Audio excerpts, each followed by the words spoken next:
Genesis chapter 3. Now the serpent was the most cunning of all the wild animals that the Lord God had made. He said to the woman, "Did God really say, 'You can't eat from any tree in the garden'?" The woman said to the serpent, "We may eat the fruit from the trees in the garden, but about the fruit of the tree in the middle of the garden, God said, 'You must not eat it or touch it, or you will die.'" "No, you will not certainly die," the serpent said to the woman. "In fact, God knows that when you eat it, your eyes will be opened, and you will be like God, knowing good and evil." The woman saw that the tree was good for food and delightful to look at, and that it was desirable for obtaining wisdom. So she took some of its fruit and ate it. She also gave some to her husband, who was with her, and he ate it. Then the eyes of both of them were opened, and they knew they were naked. So they sewed fig leaves together and made coverings for themselves. Then the man and his wife heard the sound of the Lord God walking in the garden at the time of the evening breeze.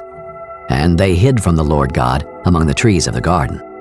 So the Lord God called out to the man and said to him, "Where are you?" And he said, "I heard you in the garden, and I was afraid because I was naked, so I hid." Then he asked, "Who told you that you were naked? Did you eat from the tree that I commanded you not to eat from?" The man replied, "The woman you gave to be with me, she gave me some fruit from the tree, and I ate." So the Lord God asked the woman, "What have you done?" And the woman said, "The serpent deceived me, and I ate." So the Lord God said to the serpent, "Because you have done this, you are cursed more than any livestock and more than any wild animal. You will move on your belly and eat dust all the days of your life. I will put hostility between you and the woman, and between your offspring and her offspring. He will strike your head, and you will strike his heel." He said to the woman, "I will intensify your labor pains. You will bear children with painful effort. Your desire will be for your husband, yet he will rule over you." And he said to the man, "Because you listened to your wife and ate from the tree about which I commanded you, do not eat from it. The ground is cursed because of you. You will eat from it by means of painful labor all the days of your life. It will produce thorns and thistles for you, and you will eat the plants of the field. You will eat bread by the sweat of your brow until you return to the ground, since you were taken from it.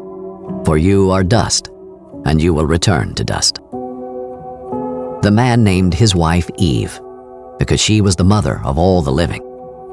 The Lord God made clothing from skins for the man and his wife, and he clothed them. The Lord God said, "Since the man has become like one of us, knowing good and evil, he must not reach out, take from the tree of life, eat, and live forever." So the Lord God sent him away from the Garden of Eden to work the ground from which he was taken. He drove the man out and stationed the cherubim and the flaming whirling sword east of the Garden of Eden to guard the way to the tree of life.